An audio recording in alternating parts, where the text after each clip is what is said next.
Tudo bem com vocês? Como é que vocês estão? Vamos começar hoje mais uma live nesse feriado, né? Como é que tá por aí? Aqui tá muito frio, aí na cidade de vocês também tá frio. Como é que tá? De onde vocês são? Vão me dizendo aí de que lugar do Brasil. E hoje a gente vai falar sobre o papel do afeto. Só um pouquinho, gente. Vou desligar só aqui. Desculpa.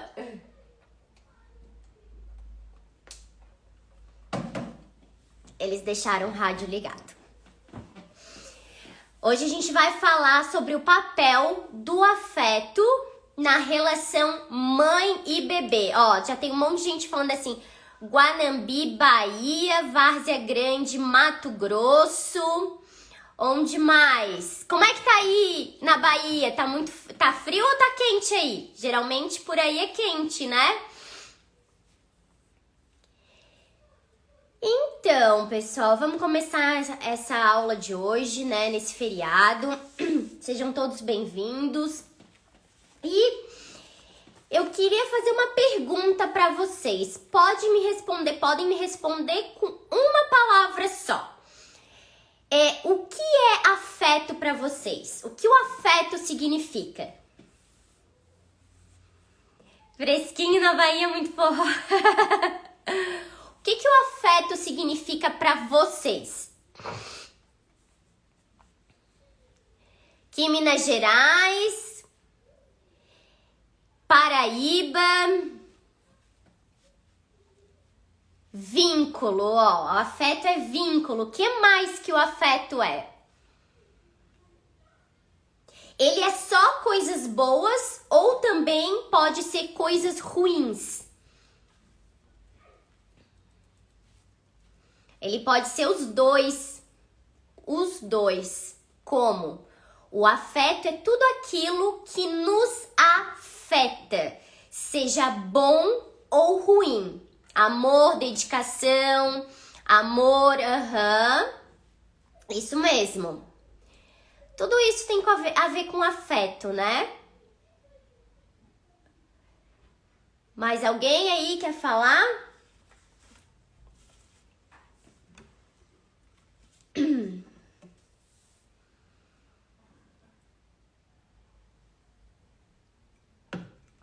Bom, gente, pra gente então começar aqui, falando sobre o afeto é tudo aquilo que nos afeta.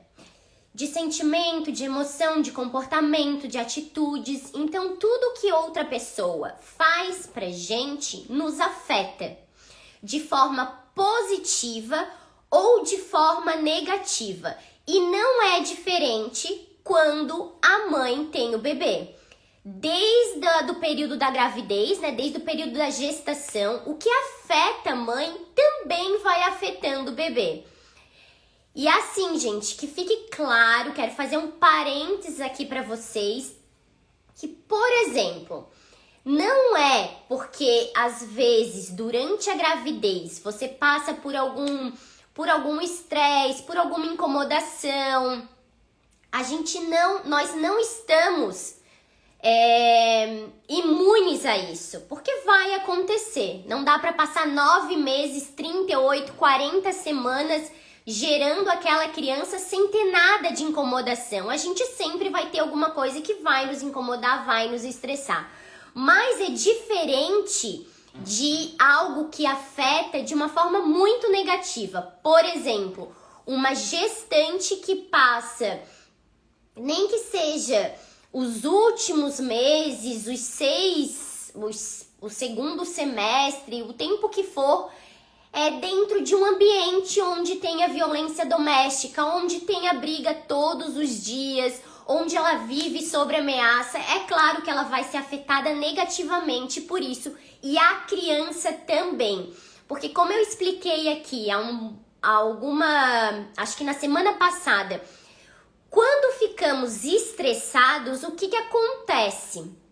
Nós liberamos o hormônio do cortisol, que é o hormônio do estresse. Ele vai para o sangue.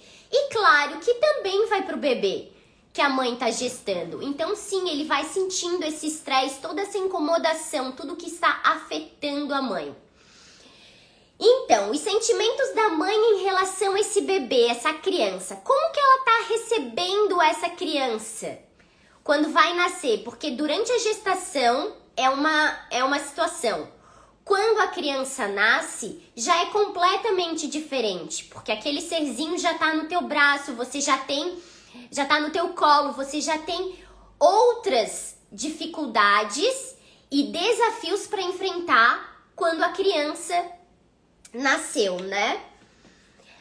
Bom, e o que para afetar o bebê, essa relação da mãe e do bebê, quais são os fatores que podem afetar a criança? Emocional, psíquico, financeiro, cultural, tudo isso pode sim afetar o bebê porque está afetando a mãe. Por exemplo, uma mãe que vive numa condição não muito boa. Isso vai afetar ela de alguma forma, né? Por exemplo, ela tem uma condição não muito boa, ela trabalha demais, ela não tem muito como sustentar as crianças, o bebê que tá para nascer, então isso sim vai afetar negativamente a mãe e consequentemente vai afetar também esse bebê que tá nascendo, que já nasceu. Rafaela perguntando, qual é o tema? É o papel do afeto na relação da mãe e do bebê. Então, quando o bebê nasce e ela começa a fazer essa ligação, essa relação, esse vínculo com a criança, nós chamamos de que a mãe começa a criar um clima emocional. Como que vai ser esse clima emocional? De nada! Como que vai ser esse clima emocional entre a mãe e o bebê?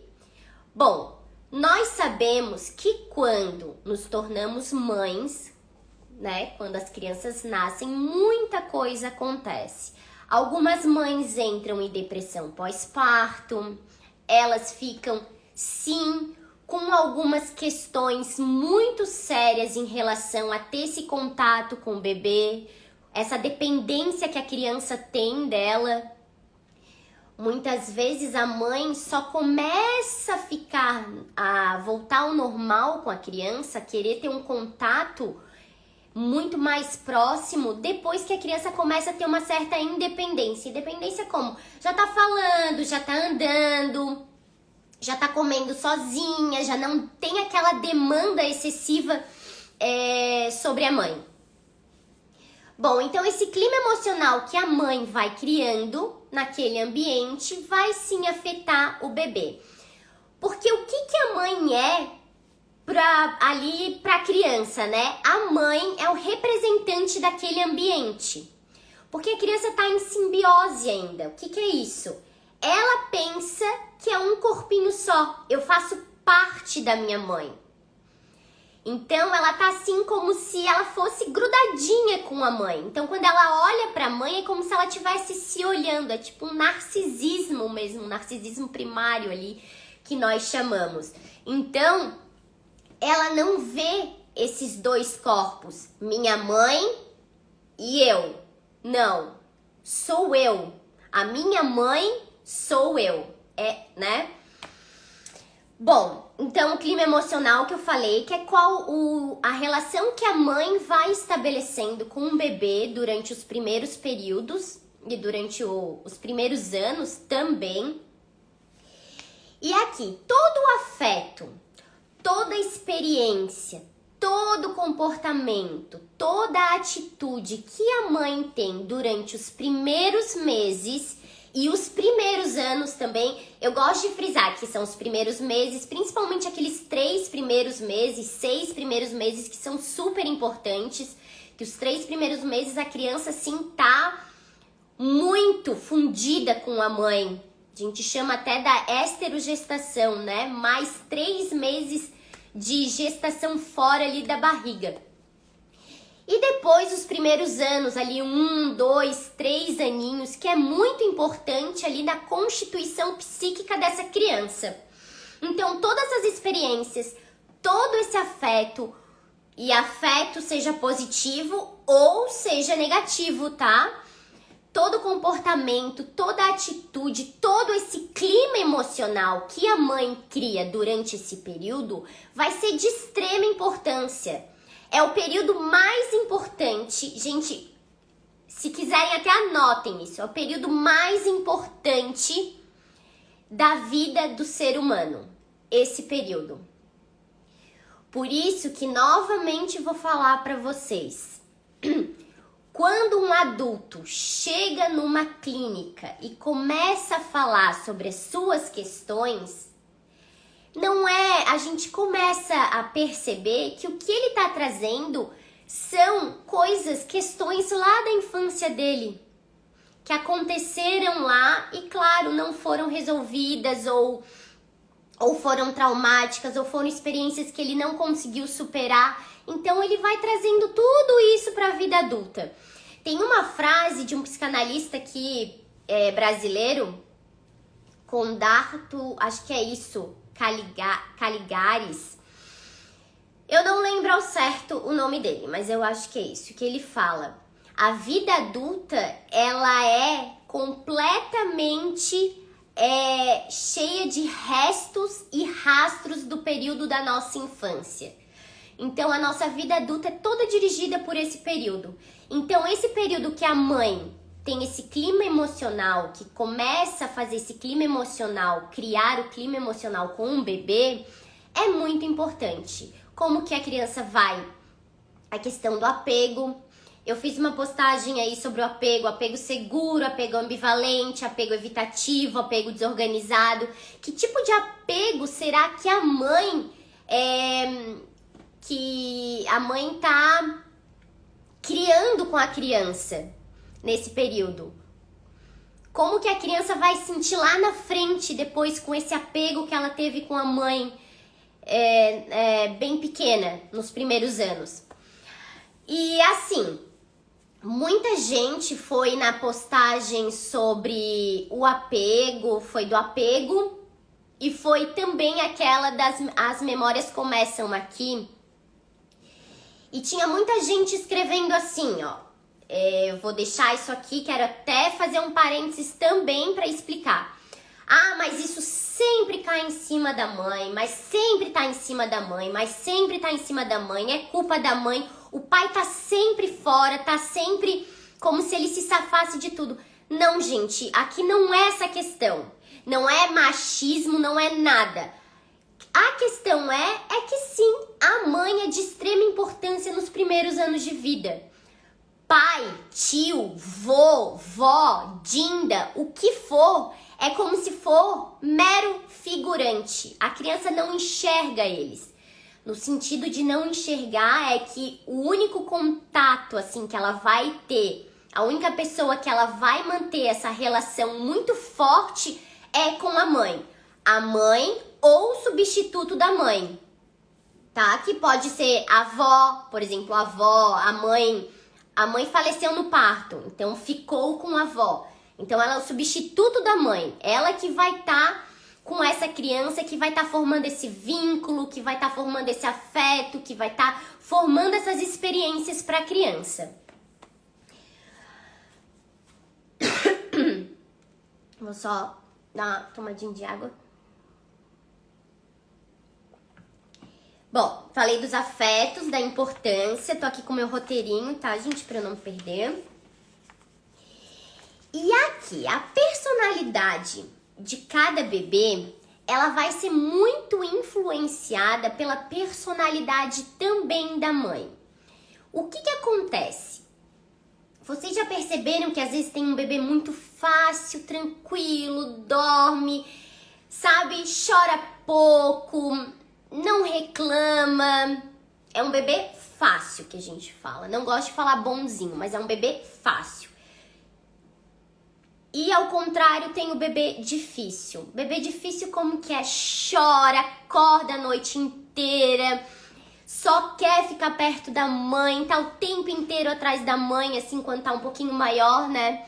Tem um bebê que é extremamente submisso, tem um bebê que é extremamente rebelde.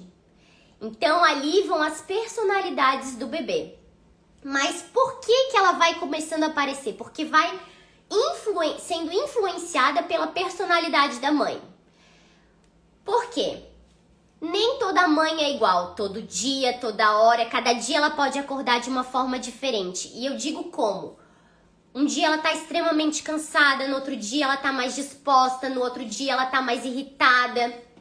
Mas tem algumas coisas na personalidade da mãe que não vão mudar. Por exemplo, uma mãe extremamente ansiosa, uma mãe extremamente segura, uma mãe extremamente hostil ou uma mãe permissiva.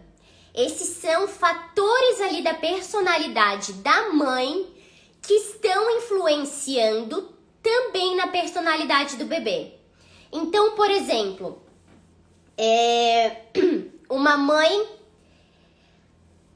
permissiva, tá? Uma mãe que tem a personalidade permissiva. Esse bebê pode ser um bebê mais rebelde, vai fazer o que quer, porque é isso a permissividade. Tu quase larga, deixa assim, as regras são por conta da criança e não dos pais, não são eles que estão estabelecendo o limite. Uma mãe com personalidade segura vai ter o quê? Uma criança segura também, que explora o ambiente, que sai de perto e volta com segurança, que vai chorar quando a mãe sair daquele ambiente e depois vai receber a mãe, né? Quando ela volta, pode até ficar um pouquinho assim, um pouquinho meio arredio com a mãe, mas depois volta e fica com aquela segurança. Ele tem segurança na mãe, ele sabe que ela vai, mas ela volta. Mariana, a live vai ficar salva, não aqui no Instagram, tá? Só no canal Psique da Criança no YouTube. Depois eu baixo esse vídeo e coloco lá, tá certo?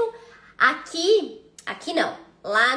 Ali no perfil do Psique, tem nos destaques, tem uma parte do... Só tu clicando ali tem o canal do YouTube. Se tu clicar, tu já entra direto na página, tá?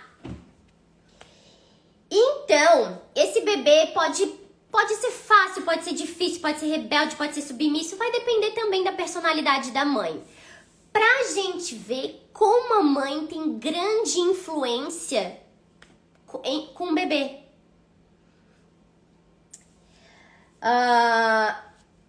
Deixa eu ver. Bom, vou falar daqui também de um comportamento que é o comportamento alimentar do bebê. Tá, Amanda, mas o que isso quer dizer? Obrigada, então. Ah, tá certo, Maria, não tem problema. Fica salva sim, tá? O que acontece no comportamento alimentar do bebê que também influencia no comportamento e nas atitudes da mãe? Não tô dizendo na personalidade da mãe, tá? Mas no comportamento e nas atitudes que a mãe vai ter. Comportamento alimentar. As crianças podem ter diversos comportamentos alimentares, como uma criança que come bem, por exemplo, mama, tá na hora de dormir. Um exemplo. A criança tem um bebê, desculpa, gente. Pera. A mãe tem lá um bebê e vai botar na hora de dormir, vai dar mamar e vai colocar ele pra dormir. Mas o que acontece? Cada vez que ela coloca ele pra dormir ou tira do peito, ele acorda. E tem aquela outra mãe que fez a criança dormir, ou deu mamar no peito, ou deu mamadeira, a criança comeu, botou no berço, dormiu. E ela segue a noite inteira. E aquela outra que não dormiu, acordou, teve que dar mamar de novo, botou pra dormir. Daqui 2 horas acordou de novo, coloca pra dormir e ela vai acordando de 2 em 2 horas. Quem tá perguntando, gente, deixa eu só os filhos são completamente opostos. Não, isso vai acontecer, até porque depois a criança também vai criando a personalidade dela, tá? Eu tô dizendo ali quando é bebezinho, sabe? Que a personalidade da mãe vai influenciar muito mais. Mas é óbvio que depois, quando essa criança vai crescendo, vai se desenvolvendo e vai aparecendo essas outras pessoas, vai aparecendo pai, vai aparecendo vó, vai aparecendo outras pessoas ali no meio dela, que ela vai percebendo, ela também vai ser influenciada por essas outras pessoas, tá? Aqui eu tô falando muito mais da questão bem assim dos primeiros meses e dos primeiros anos, tá? Que a criança absorve mesmo, ela é muito influenciada. Lucênia, acho que foi a Lucênia que falou isso. Não sei se eu te respondi, Lucênia, mas é isso. Aqui eu tô falando mais da questão dos bebês, tá? Dos bebês e das crianças muito pequenas. Claro que depois as crianças vão tendo a sua própria personalidade, mas no início elas são bem influenciadas pela personalidade da mãe. Então, o comportamento de nada. O comportamento alimentar, aquela criança que dorme, come, dorme a noite inteira, aquela outra criança que come e acorda de 2 em 2 horas. Isso sim, também vai gerar um comportamento e uma atitude na mãe. Ela pode ficar hostil, sem paciência, não querer acordar, não querer dar mamar, a criança ficar chorando. Então isso também influencia. E o que mais que vai influenciar aí? O clima emocional entre a mãe e o bebê. Porque nessa hora alimentar, lembra que eu falei que a mãe, ela é nutrição, não só de alimento, não só do leite, mas também de afeto, de amor, de cuidado, de carinho. Então sim, isso vai começar a ter alguma interferência mesmo na relação desse clima emocional entre a mãe e o bebê. Porque a mãe vai estar respondendo essa criança de uma outra forma. Como uma mãe que a criança mama e dorme a noite inteira, também a mãe vai responder de uma outra maneira. Então, cada mãe vai estar respondendo de uma forma. Como eu já vi casos de, assim, a mãe foi lá, deu mamar, botou a criança pra dormir e de repente a criança acordou. Aí não é nem a mãe que não quer ir, mas de repente o pai, não, deixa, daqui a pouco vai dormir, ele precisa se acostumar, e daí a criança chora, aquele nível de cortisol vai lá em cima, aí ela vai dormir de cansaço e estressada. E lembra que eu falei na semana passada sobre quando a gente deixa a criança sem contato humano, sem aquele afeto, qual é o sentimento dela? Vou cair, tô caindo num abismo, vou morrer, tô sendo feita em pedaços. Que eu até comentei sobre essa questão do choro, de deixar a criança chorando, é esse sentimento que ela fica. E claro, gente, isso em algum momento da vida dela vai ficar marcado e vai aparecer. Já vai ficando marcado, né? E vai aparecer lá na frente. Aqui, sobre dormir com os pais. Tá, discuto sim. Dormir com os pais, discute isso num post ou numa live, por favor. Tá, eu acho que eu não lembro se eu tenho uma postagem sobre isso, mas eu acho que não. Mas posso fazer uma live sim sobre essa questão de dormir com os pais, do que pode acontecer, dos prós e contras, né? Então, esse comportamento alimentar do bebê, que eu falei. E assim, gente, sempre lembrando que o problema, qualquer problema que a mãe tiver, e eu digo problema, pode ser emocional, pode ser em relação com outra pessoa, problema ali conjugal, o que for, tudo isso interfere no comportamento do bebê, tá? Então, por isso que a gente não pode tentar separar a mãe do bebê nesse sentido assim, vamos só ver o que tá acontecendo com a criança, porque não é assim que funciona. Ou a gente vê Hoje a gente vê tudo o que tá acontecendo, pai, mãe, principalmente a mãe, que é muito importante, ou não adianta a gente tentar resolver nada, só vendo a criança. Porque muitas vezes a mãe pode estar com alguma crise de pânico, crise de ansiedade, depressão pós-parto, e isso sim vai estar também afetando a criança, tá certo? Falei aqui pra vocês que a mãe, a Luciane, cada um dorme no seu quarto desde que era bebê. Tem gente às vezes que fica com a criança dormindo no quarto até os 6 primeiros meses, né? E depois coloca no quarto. Tem gente que já coloca no quartinho pra dormir sozinho. Isso acaba variando muito, né? Mas assim, uma criança que fica depois 1, 2, 3, 4, 5 anos ainda dormindo com os pais, né? Já não é tão indicado, assim, até porque os pais precisam ter aquela privacidade e a criança não tem que estar ali, né? Porque cada um tem o seu espaço. Então, eu falei sobre a mãe, que ela é o representante do ambiente. Então, tudo que tá acontecendo vai ali em volta da mãe. A mãe que tá apresentando o ambiente, que tá ensinando a criança a explorar o ambiente. Então, por isso que a mãe é muito importante. Tá. Essa importância da mãe nos primeiros anos... Desculpa, gente, só um minutinho. Essa importância da mãe nos primeiros anos, nos primeiros meses ali de vida, quando a criança nasce, quando ela sai ali da barriga, acabou de nascer, ela também tem um sentimento assim de que ela perdeu um corpo. Porque quando a criança tá na barriga, ela tá assim completa. Nós nunca mais seremos completos na vida. Nós buscamos depois, nos relacionamentos, essa completude. Completude, isso, falei certo.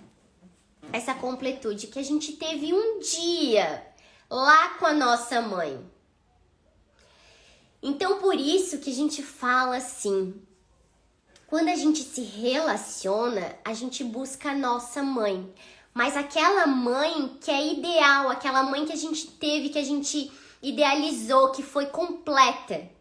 Não a mãe real, porque a mãe real, ela se separa da gente. A gente perde esse corpo.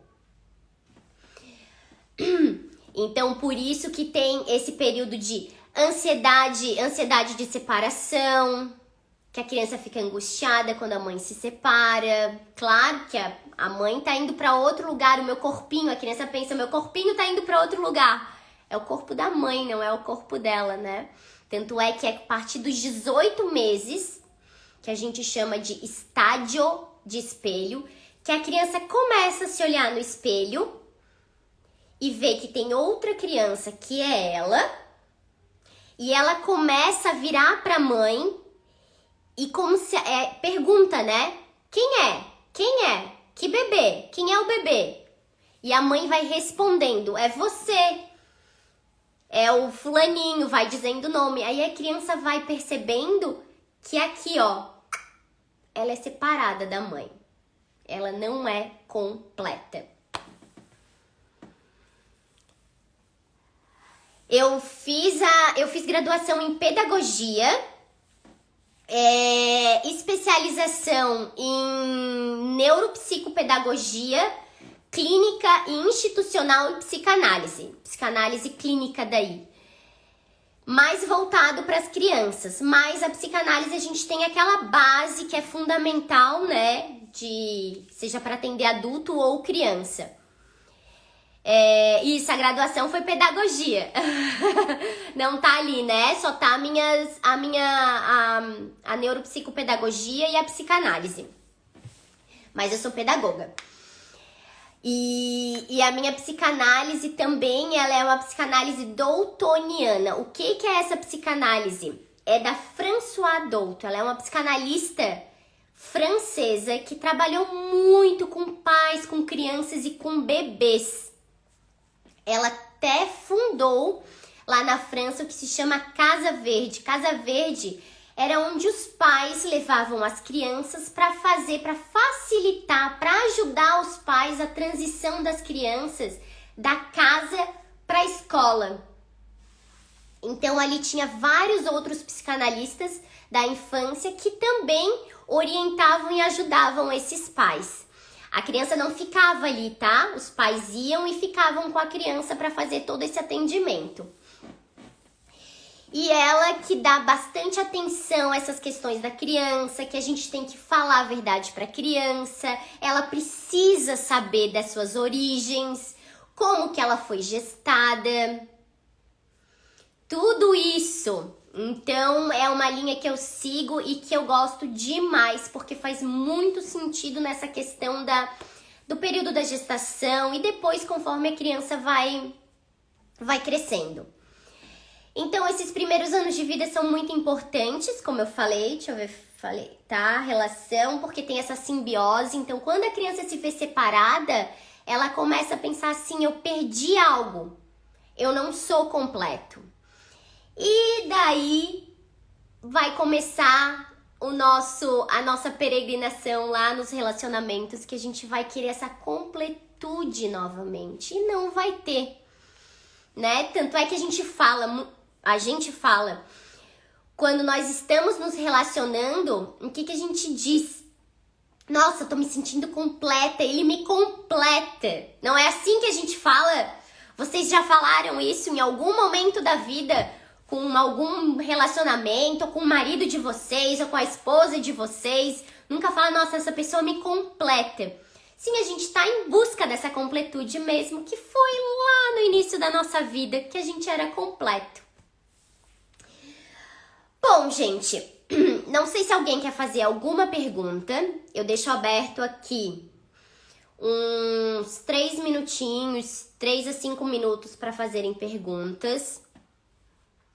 Deixo também aberto para quem não se sentir à vontade fazer aqui, pode mandar depois pelo direct, tá? Não tem problema. E hoje a nossa questão era sobre isso, o papel do afeto na relação mãe e bebê, como essa mãe influencia o bebê e influencia a criança. A mãe é sim muito importante, sempre vai ser. A nossa mãe foi importante e assim vai. Então, gente, vou deixar aqui um tempinho. Quem quiser perguntar alguma coisa.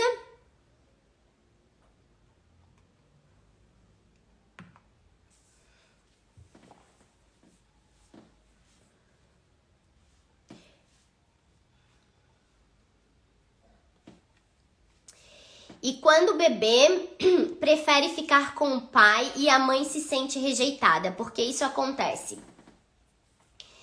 Olha, uma das questões que pode acontecer aí é quando a mãe tem alguma questão no sentido assim, ela tá sofrendo de depressão pós-parto, ou ela pode estar no início de uma depressão pós-parto, ou ela pode estar com uma angústia muito... ou ela pode estar com algum tipo de angústia, com algum tipo, sabe, alguma questão assim. Aí o que acontece? Muitas vezes não é o bebê que vai rejeitando a mãe, mas a mãe acaba afastando a criança, porque aquele período que a criança é muito dependente da mãe, a mãe se sente mais... ela não tá bem assim. Por exemplo, uma mãe que tem depressão pós-parto e ela começa a não querer estar tão perto do bebê. Aí o bebê sim, ele começa a ficar mais com o pai. Mas isso é por causa dessa depressão pós-parto, porque depois, quando essa criança começa a ter essa independência, o que acontece? A mãe começa a ter esse contato de novo com a criança. Então, talvez a mãe esteja enfrentando algum problema, alguma questão que pode estar refletindo nessa relação. E a mãe, inconscientemente, tá? Não tô dizendo que, eu fiz isso de propósito. Não, inconscientemente acaba se afastando da criança. Tá certo? Deixa eu só ver aqui qual era a outra pergunta, tá? Bebê ficar com o pai, além de Freud, qual autor você também gosta para se embasar? Freud, Firenze, Sandor Firenze, François Douto, John Bowlby, Lacan, qual era o outro? Winnicott,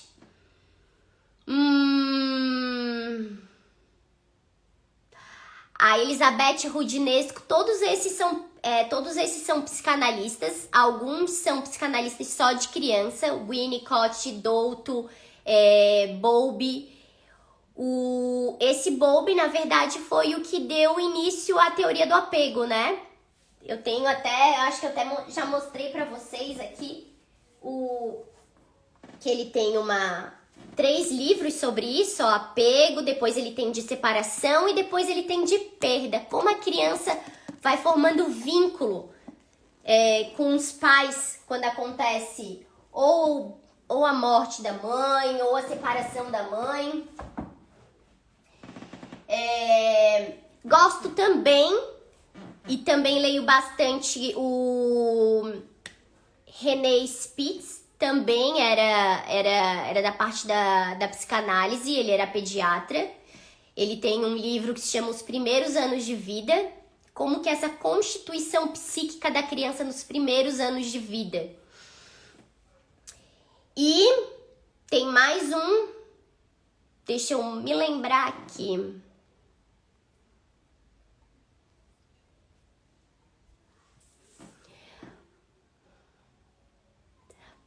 Pode citar alguns resultados negativos quando a ausência desse afeto materno? Sim. A criança começa a ficar insegura, né? Ela não tem mais essa segurança. Só um pouquinho, gente. Obrigada!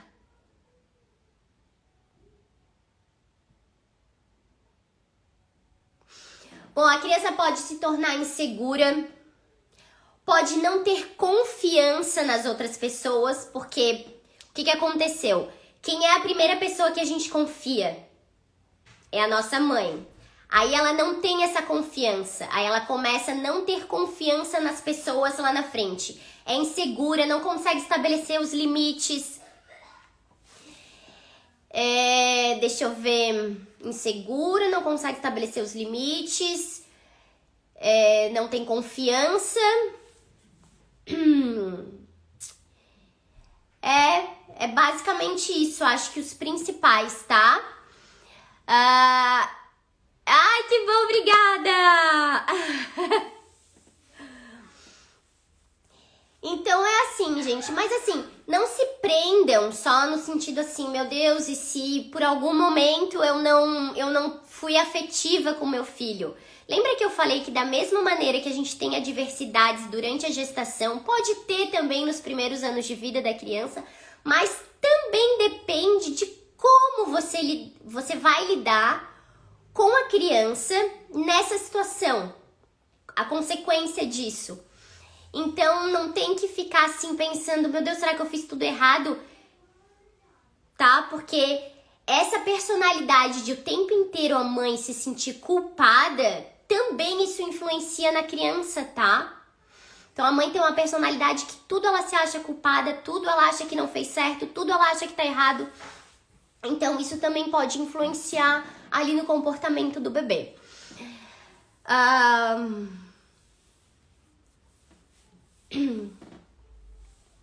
Porque o bebê para de amamentar por conta própria em pelo menos 6 meses de vida. Quando ele faz 6 meses de vida, bom, também começa a introdução alimentar, né?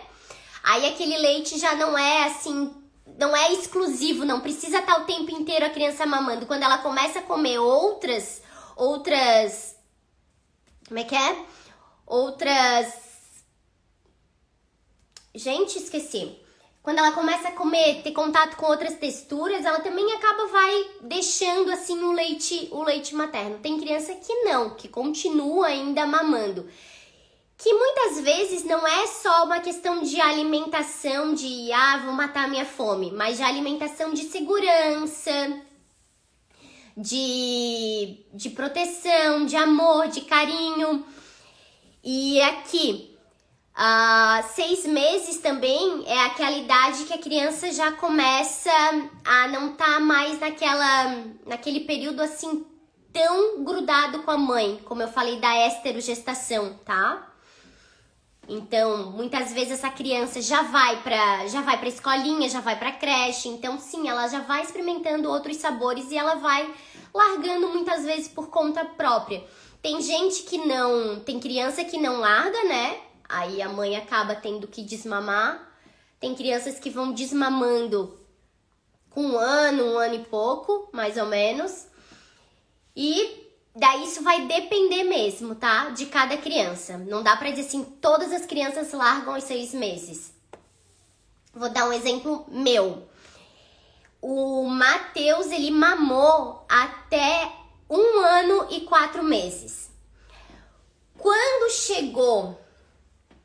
Quando a gente foi um domingo, assim, a gente tinha ido pra um parque. Daí quando a gente voltou, que eu fui dar mamar de novo pra ele já não aceitou mais o peito. Aquela noite, assim, foi a noite que a gente passou em claro.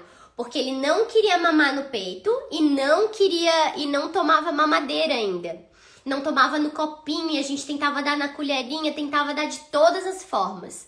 Aí depois que a gente foi conseguindo ir acostumando e levando, aí foi ficando tranquilo. Mas os primeiros momentos, assim, os primeiros dias, as primeiras semanas, acho que durou um mês e pouquinho, foi assim bem complicado. Porque ele largou por conta própria mas também não conseguia dormir, sentir bem, sabe? Como se fosse, não se sentia seguro. Minha chupeta, desculpa, gente, minha bebê não tem chupeta e nem mamadeira. É normal querer o peito sempre? Também pelo fato, assim, quanto tempo ela tem? Demonstra vínculo positivo ou insegurança? Não quer dizer que seja uma insegurança. Como eu falei, muitas vezes a criança também mama porque precisa se sentir segura. Mas ela também mama, por exemplo, quando tá com dor. Quando, por exemplo, quer estar pertinho da mãe, ou quando ela quer dormir. Então não pensa assim, ela quer estar sempre mamando. E será que isso é só uma questão negativa? Não, tá? Não é uma questão negativa. 1 aninho, isso mesmo, ainda tá muito novinha. Então, claro, ela vai querer o contato, ela vai querer estar contigo, não é só uma questão, não é questão de insegurança. Pode ser que uma hora ela queira mamar assim, então preciso da segurança da minha mãe. Mas não quer dizer que toda hora que ela vá mamar é insegurança.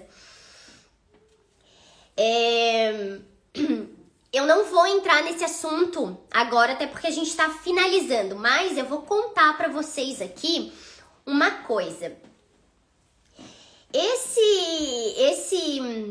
O primeiro ano de vida da criança, que tem essa constituição psíquica, nesse livro aqui, ó, que eu falei pra vocês, ó, o primeiro ano de vida, René Spitz, que é um pediatra também, médico e psicanalista. Ele fez bastante pesquisa com as crianças que tinham algum tipo de relação inadequada com a mãe ou relação insuficiente, que ele dá esses 2 nomes, relação inadequada e relação insuficiente. E ele traz uma questão que é a cólica dos 3 meses. Ele chama isso de superpermissividade. Tá, já leu? É muito bom, né, esse livro, eu amo. Ele chama isso de superpermissividade, se eu não me engano. Deixa eu até confirmar aqui com vocês, tá, gente? Deixa eu ver.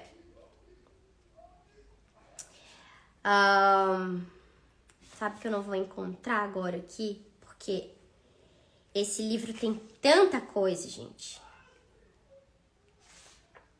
Mas Acho que é isso, Isso mesmo.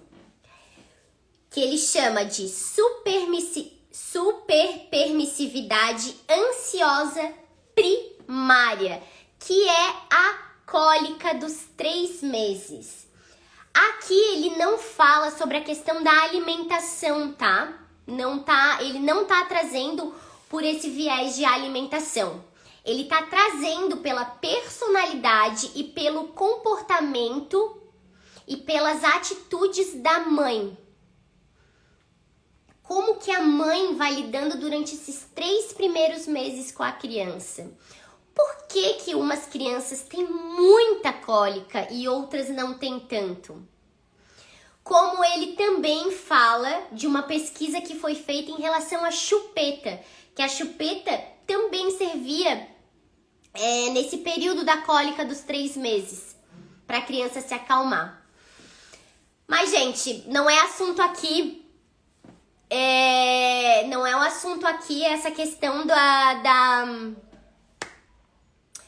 cólica dos 3 meses, tá? Eu só trouxe aqui pra dar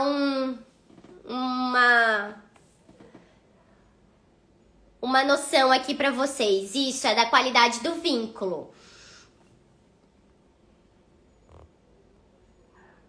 A minha não chorava de cólica, com cólica. Foi bem tranquilo. Aqui em casa também, vou dizer, o Matheus também foi super tranquilo. Ele não teve cólica durante os 3 primeiros meses. Foi muito, sim, tranquilo. Acho que se ele teve... Eu podia contar nos dedos de uma mão o que ele tinha de cólica. E assim, eu nunca deixei de comer nada nesse período. Nunca. Comia tudo, comia chocolate, comia feijão, comia tudo. Tudo que às vezes eles dizem, não pode comer, não pode estar, né? Mas então, gente, é isso. Espero que vocês tenham gostado da live de hoje, tá? Da aula de hoje. Ela vai ficar gravada depois lá no canal do YouTube, como eu falei pra vocês. Tenham todos um excelente feriado, que já tá acabando. Um excelente final de semana, um bom final de semana. Se cuidem, a gente vai se falando por aqui. Agradeço de coração a presença de vocês, a presença e participação. Um beijo no coração de cada um de vocês e até semana que vem. Obrigada!